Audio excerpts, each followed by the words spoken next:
मोदकं सदा विमुक्तिसाधकं कलाधरावतंसकं विलासि लोकरक्षकम्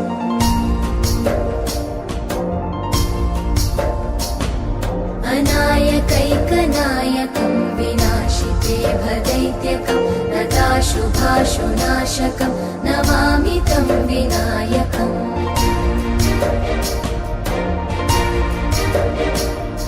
न तेतरातिभीकरं नवोदितार्कभास्वरं न मत्सुरादिनिर्झरं न ताधिकापदुद्धरम्